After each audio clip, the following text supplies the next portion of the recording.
I think we disagree fundamentally on what that withdrawal looked like. There were 13 American soldiers who died. No one's been really held accountable for what happened during that painful withdrawal from Afghanistan. So I think that Congress does need to ask questions about that and make sure that we don't have something similar happen, no matter where our future conflicts lie. Right? We want to protect American lives, and we want to make sure innocent lives are not lost in that process. So I do think accountability there is really important, and we need to make sure that people who have legitimate asylum claims, that those are processed and handled effectively and properly vetted.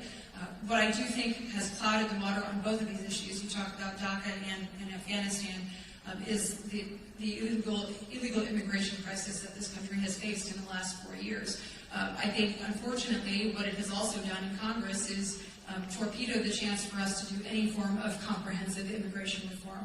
I think if there is any president who can get it done, I'm hopeful now that we've got border crossing numbers down very, very low.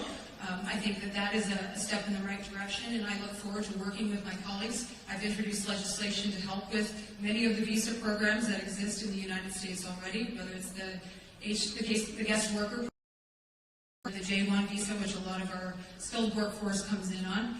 So I'm willing to work on immigration-related issues, but first and foremost, we have to focus on deporting the people who should not be here. You talk about, you mentioned Venezuelans, but we've got millions upon millions of illegal immigrants in this country who abuse the asylum process. And that's what we saw happen under President Biden. And so the CBP-1 app, which was truly weaponized to allow that illegal immigration to happen, we've now turned that around, and the CBP-1 app is going to be used to be able to have people self-identify and self-deport who should not be here. Now, I think it is a completely different conversation for the people who were brought here. And that's something I'm willing to work with my colleagues on, if we're able to get to a point where we can have a conversation on it. Right now, I think the status quo for them is working. There is also a challenge that we face for the so-called legal dreamers. These are people who maybe came with their parents on a visa, or their parents are waiting for a green card. Many of those kids are aging out right now, and so I actually think it's probably most important to tackle that issue first. There is legislation to do that. There's probably legislation introduced to do both, but there is certainly legislation where these kids who came here maybe at age 5 with their parents, and now they're in college and they're being told you have to go back home. Well, with legal status, we should definitely be figuring out how to make sure that we find a solution there. So that's my perspective on it. I do wish we would get to a place in this country where we can have a civilized conversation around immigration reform, but unfortunately until we tackle many of the issues that we are dealing with as a result of 4 years of failed immigration policy, it's going to be very difficult to have those conversations. All right, next question. Christina, let's go down here on this aisle right here. She's going to answer. Thank you. Navy blue. So, name and where you're from, please. Thank you. Al Nickerson, Clear Lake. There's 3 levels of, when I grew up, there's the legislative branch, there's the judicial branch, the executive branch. They're all co-equal. You're part of the legislative branch. When will you and your Republican colleagues take back your legislative power to rein in President Trump?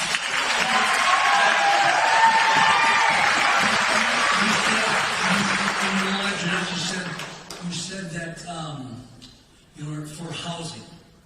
Young couples trying to build a home today in our area, throughout your district, most of that lumber comes from Canada. There's tariffs on Canada. When are you going to rein that power back in? You're losing. The executive branch is running the other 2 branches right now. Well,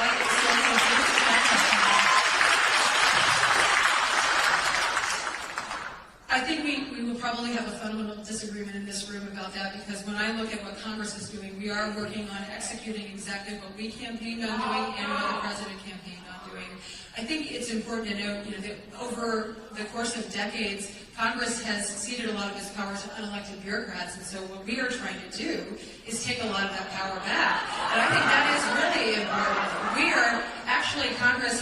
executed its power over the executive branch in the last few months. We've passed several what we call Congressional Review Act legislation, and that is the ability to overturn something that Congress doesn't agree with the president on, and that is something that I have already worked on and passed. You know, when it comes to housing, let's have a conversation about housing. The policy that has really made housing unattainable is the fact that interest rates have been so high because we've seen such inflation in this country in the last 4 years. You talk about one of the key reasons where someone who's in their 20s or 30s can't afford to buy a home, it's because the financing for it makes it too expensive.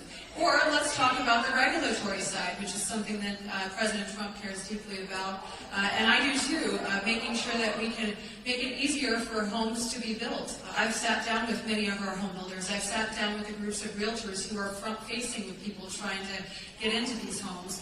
The cost of new housing has gone up dramatically, not just because of the cost of lumber, but because of regulations. And I think that when you look at all of those mandates and requirements put on new housing builds, it's driving up the cost of housing faster than the rate of inflation.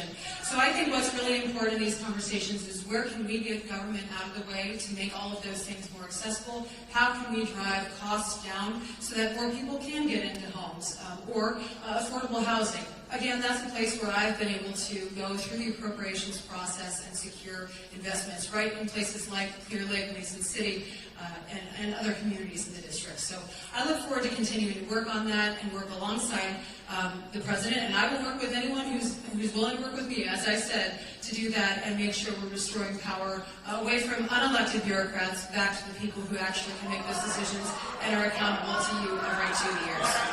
Thank you. Okay, next question. Let's go over here. I'm just going to try this. Nick, if you could come down here. This gentleman in a leather jacket.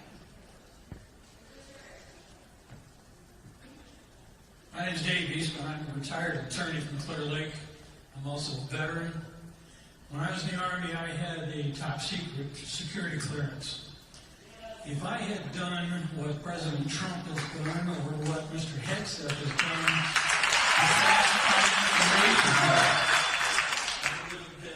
I would have lost my clearance and been court-martialed.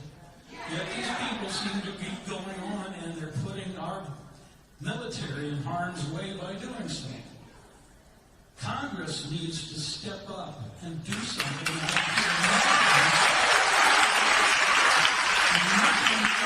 the Republicans in particular with regard to that issue.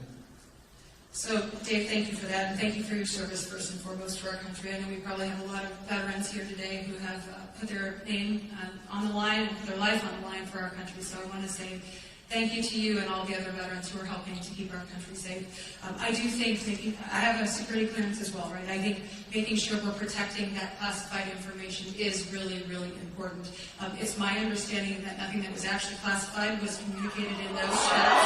And what I do think is important, though, is that we make sure that no classified information is actually being communicated on non-classified channels. So that is where Congress's role is in making sure we are protecting the integrity.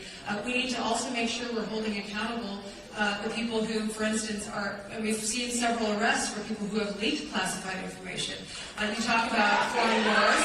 We know classified information was leaked about some of the plans in Ukraine, and that could put lives at risk too, as well as American lives, right? And we don't want to see that happen either. So I would say no matter who it is, we do need to focus on accountability. But it is my understanding that the Senate is looking at this as well, and my philosophy remains the same. I just want to make sure no classified information is communicated on unclassified channels. Let's go in the back over there on the aisle, right there. Right back there, right behind you.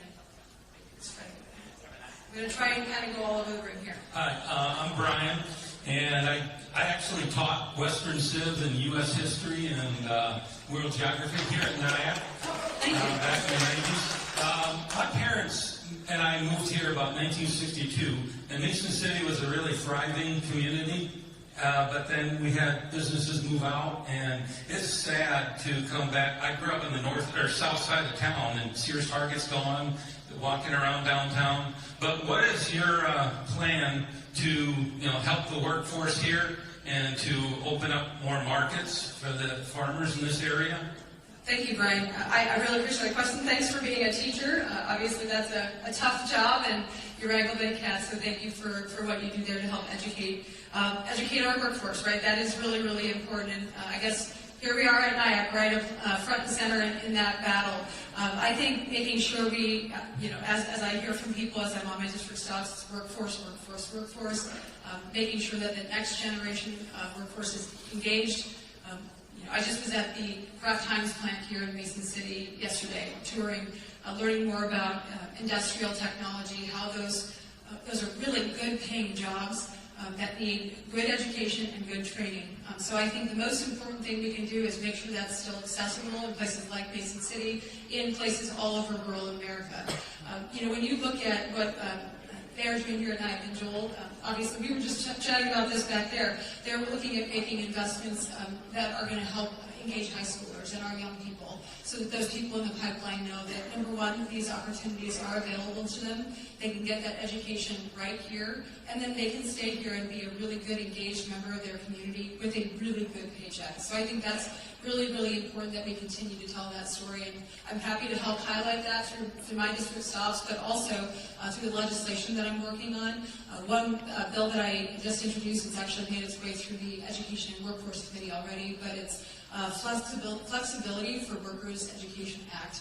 And what that does is it allows our employers to offer workforce training that could help someone maybe advance their skills to the next level outside of normal work hours. So the employer could pay for that, and the employee could do that.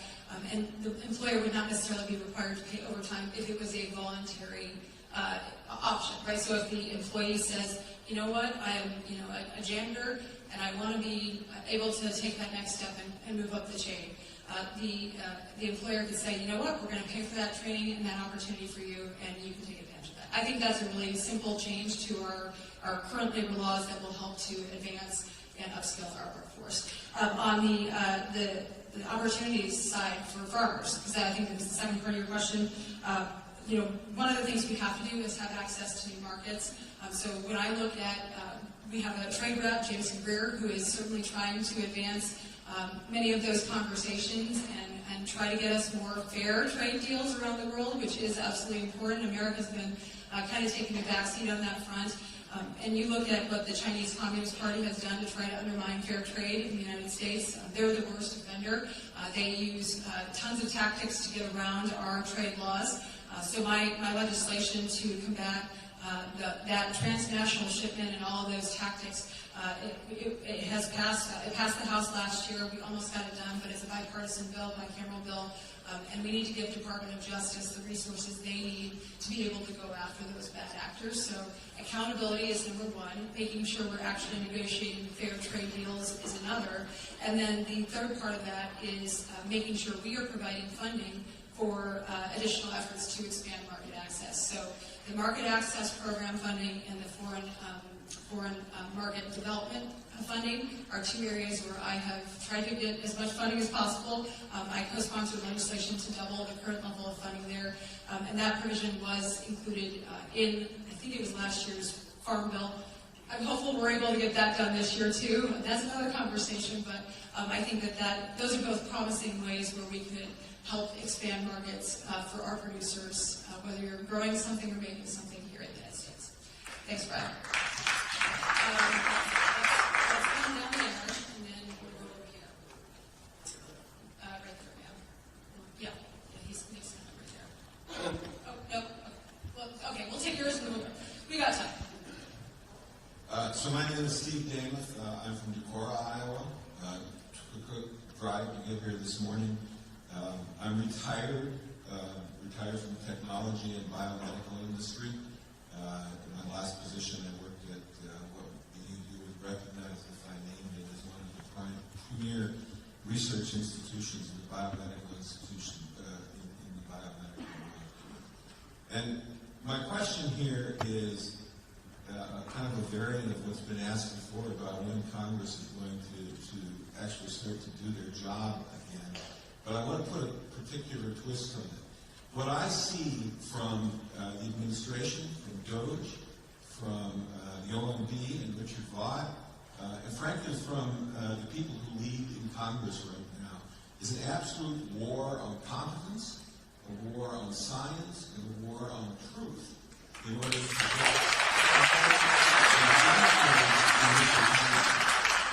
and I'll put my question in a very simple term. You talked a lot about Chinese Communist Party. You obviously care about whether or not we can compete in the world, our standing in the world, and our ability to stand up to countries like China. And my question is, how in the name of heaven do you expect us to compete and succeed in the world and lead in the world, which is what we ought to be doing, when you participate in and you come here and repeat the war on truth and the lies, and you support activities of OMB in firing scientists, other people who have competence. There's a war here on competence, on science, on truth. And I want to know when Congress is going to stand up and say, too much is too much.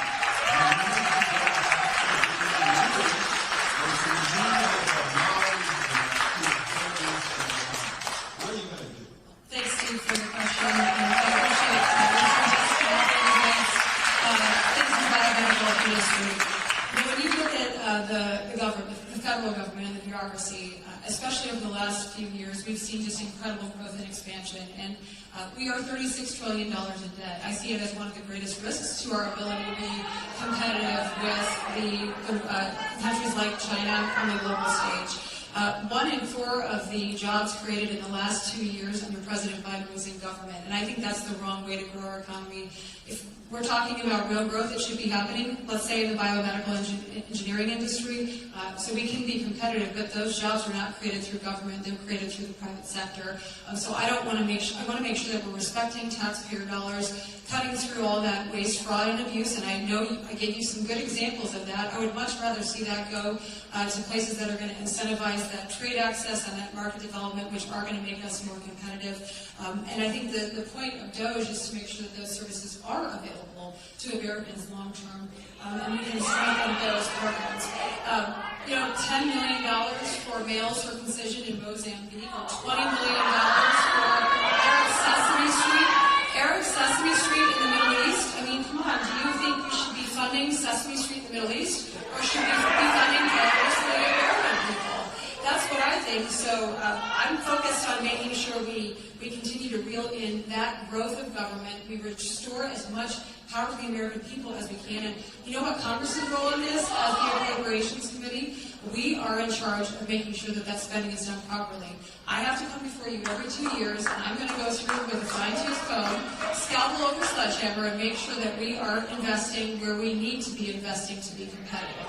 So Congress is going to reel in a lot of the out-of-control spending that we've seen in the last several years. We are going to be working in the coming months on a rescissions package. That's Congress's right, power of the purse, to be able to go in and do that. And so we are absolutely going to do that, and then focus on making sure we're crafting an appropriations bill that respects the American people and proper oversight for these agencies as well. We have more than 1,000 agencies and programs that are considered unauthorized. That's a huge problem too, because all of these agencies need to have the authorization of the elected representatives. Even the State Department is not authorized. Of course, Congress wants to keep funding the State Department to make sure that we can have diplomats where we need them around the world, but we need to, again, go through with a fine-tooth comb and make sure that that is right-sized and fits the needs and can advance the interests of the American people.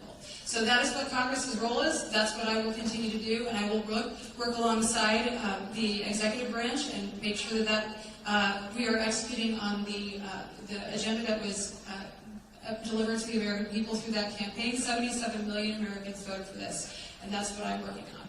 Thank you. Let's come down over this way, so Christine, if you want to come down up here.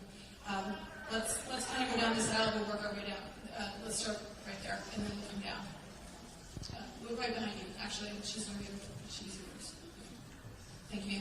Thank you very much. And go ahead, please say your name and where you're from. Oh, Colleen Waller, Worth County. Thank you very much for attending a town hall and for taking questions. I apologize, I haven't been able to understand a lot of what you said, but I need hearing aids or something because the background roar really makes it difficult to understand you. But I would like to thank you and ask you if you would do one thing, and that is to work on funding temporary deportation judges so that we can give the hearing to those that we wish to deport. But that was just, I think the funding would help the situation. Thank you so much. And I'd like to ask you about the farm bill because I'm a poor farmer, but that would do. Thank you very much. Yeah, well, and let me tackle that, Colleen. Thank you so much for bringing that up, because it is, we do have an immigration crisis that we are dealing with the after effects from in this country. 10 million illegal immigrants, many of them, again, use that CBP 1 out to really bypass the traditional process. It's why I was so passionate about advocating for programs like Remain in Mexico, where they had to wait before they could come in and try and do that. I think, I've talked to so many legal immigrants to this country, and they were so offended by how that process went. It was easier to just go across the southern border than to go through the regular immigration process in this country. So we do have quite the backlog, and I think it's unfortunate that we are in this position due to the actions of the prior administration. I'm not sure there is enough tax money to be able to really fund all of these deportation hearings that we're going to have. That's why the CBP 1 Act being turned into a mechanism to self-deport is really important. So I think that's process number one. I know the administration's priority number one is getting, as I mentioned in my opening remarks, the people with criminal records, the people who are gang members and are a danger to our community, getting those people out first. I think it's why the President's order on deportation, specifically classifying those gangs as foreign terrorist organizations, is really important, because it still allows us to be able to do that. Look, we've got so many that if we had every single one of these people have an individual hearing, it would take 100 years. We don't have 100 years to save our country. So I think one of the things we're working on is, again, especially with these illegal gang members, making sure that since they're classified under that umbrella of being a foreign terrorist organization, that we get them out first, and then allow for many of these people to self-deport. I think that's the best outcome there. But yes, we do need more immigration judges, and we need to make sure that process is fast and efficient. And I look forward to working on making sure we have the resources where we need to go there. The other area of that also is important, I mentioned the Farm Bill, so let me just talk about that, because I know that's something that a lot of people probably are interested in. We absolutely need to get a Farm Bill done. These extensions are unacceptable. I wrote a letter to our leadership, signed by more than 140 of my colleagues in Congress, trying to urge our leadership to move forward with the Farm Bill last year. We can't afford to wait. Food security is national security, and I think that's absolutely paramount. So, again, to Brian's question about the trade deals, right? The MAP and FMD funding was included in that Farm Bill. My legislation to push back on California's Prop 12, which would limit how Iowa producers can raise their hogs, was included in that piece of legislation. My bill to help our farmers expand access to precision agriculture equipment, which obviously we know we want to do more with less. We have to do more with less because those input costs are so high. That was included in the Farm Bill. We also know that the safety net programs that exist for farmers are in that bill. So I think it's of utmost importance that we don't kick the can on that and Congress gets the Farm Bill done. So I stand ready to support that as soon as we can get it out of the House Agriculture Committee and get things moving again. So thanks, Colleen. I'm going to alternate. Okay, so let's go down here in black.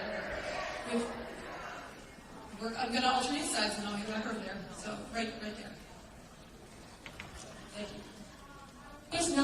My name is Nicole Nascas. I want to know if Medicaid will be cut, and for a person with disabilities, would it affect me? Well, thank you for that question, and I appreciate it. The most important thing about Medicaid is it goes to people who need those services, right? And I think that there is a lot of fear-mongering around this issue, and I think it's really important that you all know that our priority in Congress is making sure, as I said, we root out that waste, fraud, and abuse, and we make sure that these programs are preserved for the people who truly need them. There are a lot of efficiencies. There are a lot of efficiencies that can be found, and there's a lot of technology that can help us do that. That's one of the things that DOJ is actually working on, is making sure our government agencies can talk to each other and be more effective. The amount of improper payments that went out for Medicaid, it's in the billions and billions and billions of dollars, right? We have to make sure we're finding those inefficiencies and making sure that those programs can go to people like you who absolutely need them.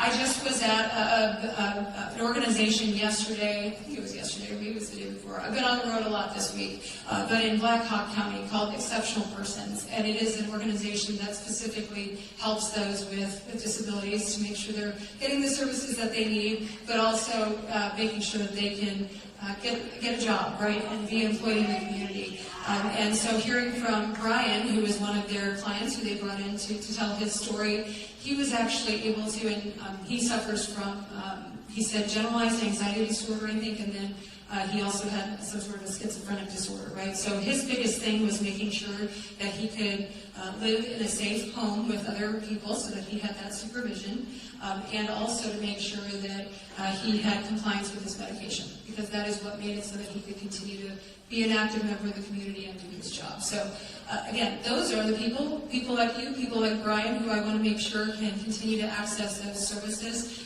And again, our whole plan is to make sure we're rooting out that waste, fraud, and abuse in all government programs, including Medicaid, to make them more efficient and be able to deliver those services for the American people. Okay, let's go up here to the gentleman's side.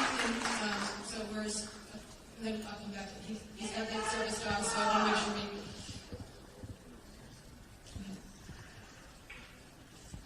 Thank you, sir. Can you hear me? I can hear you. Thanks for your patience. Not a problem. I got the whole day. It's okay.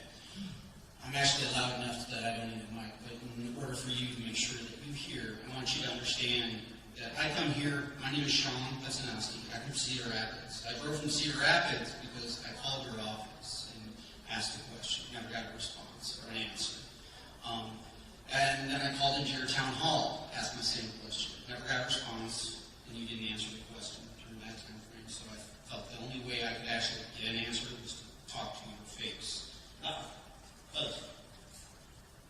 And as far as my background, I'm U.S. Army retired. I first joined the Army in 1990. My first time in Iraq was back in 91, and then I went back again for the big shindig for OIF a couple more times. But just so you understand my background as a veteran, so I'm retired from active duty, that is, and I work at the VA, and I've been working at the VA for a little while, but when the new administration took over, they started off with, I was teleworking from my home. It was about a half an hour drive to Iowa City, because I worked at Iowa City VA, doing travel reimbursements for the veterans, as well as myself being a veteran. But because of, I can't remember which executive order, they did away with teleworking, something that your friend in the Senate seems to be pushing with the narrative that we were all sitting around doing nothing while we were teleworking.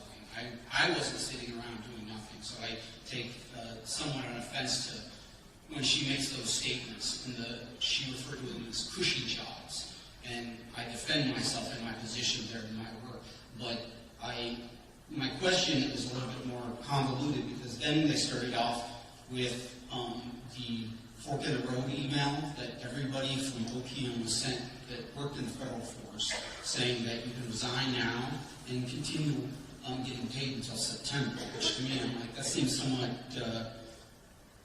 incompliant with the idea of efficiency when you have all these people who tell them to go home and sit and still get paid.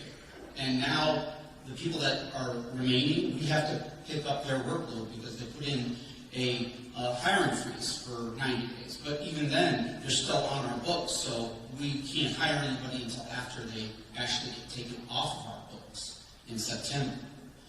Which, oh boy, that's so much fun when I have to work doubly because we lost 3 people in my section. I work in the business office, so I'm not a medical guy, but I work in the hospital. So, yay. But after that, then they start firing everybody that's on probationary period. Do you understand that? For anybody that isn't here, probationary period isn't a negative thing. It's just when you get hired at the VA or most government jobs, you work there for a year and just to see if it's okay. And they fire them for cause, which means they did something wrong, but they didn't. So the AFG, the American Federation of Government Employees, that's the union for the government employees, took them to court because they found it to be illegal. I thought it was illegal, but I'm not a lawyer. I'm just a retired Army officer. So they took them to court.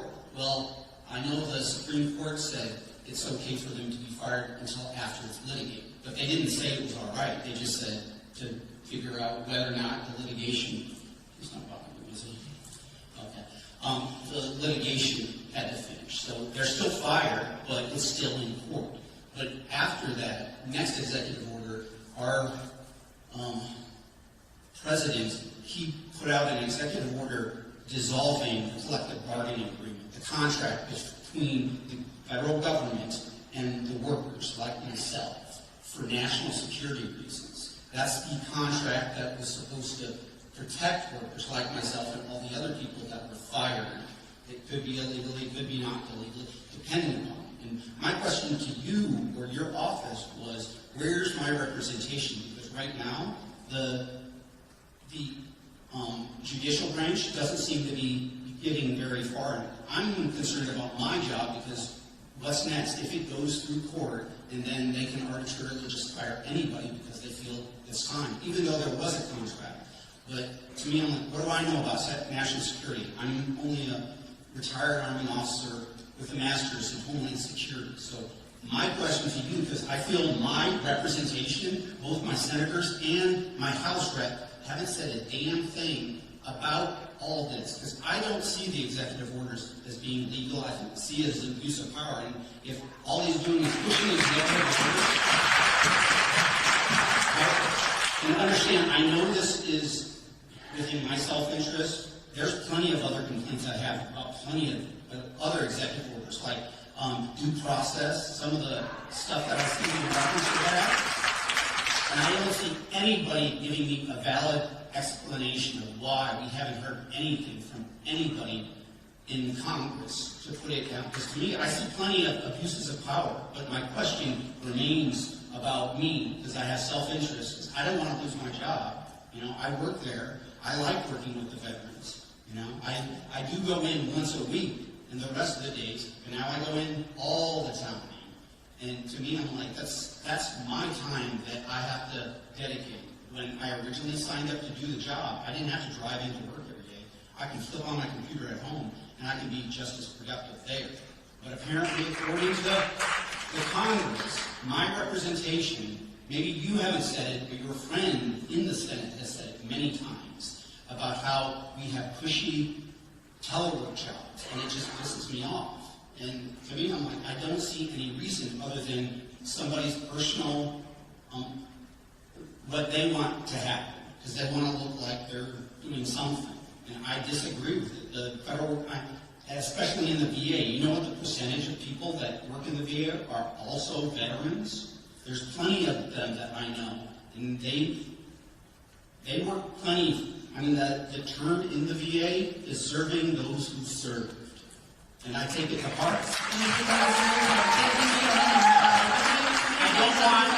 don't want your thanks in reference to it. I want I'm going to answer your something question. else. I'm going to answer your question. I just want to make sure that I have time to answer that because we have limited time here, and I appreciate your honor coming. So thank you. And I do want to make sure that every veteran who comes back from service is a civilian, returning civilian, has a good job, and I will work with anyone who will work with me on that to help support veterans. And I want to thank you for not only your service to our country, but for working for the VA.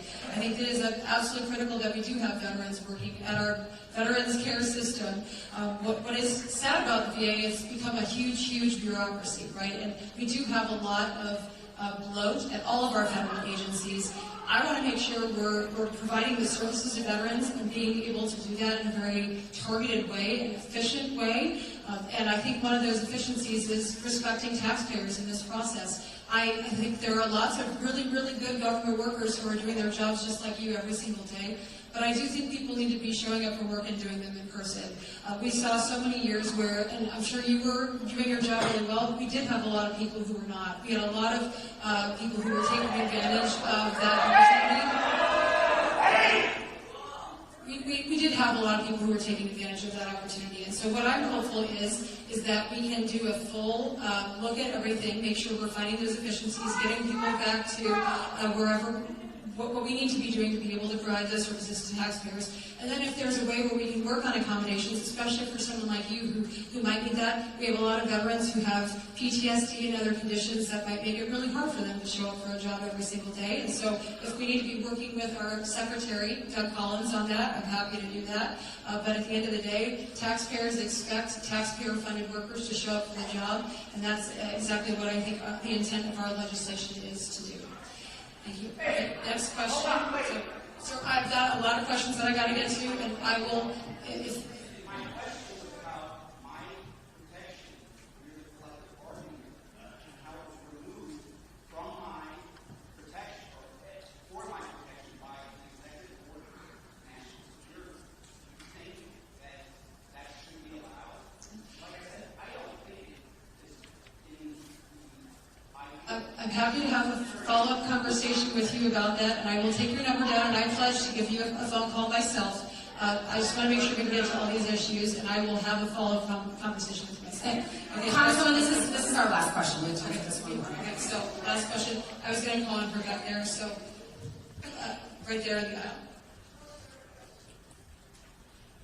Thank you, ma'am, for your patience. Thank you.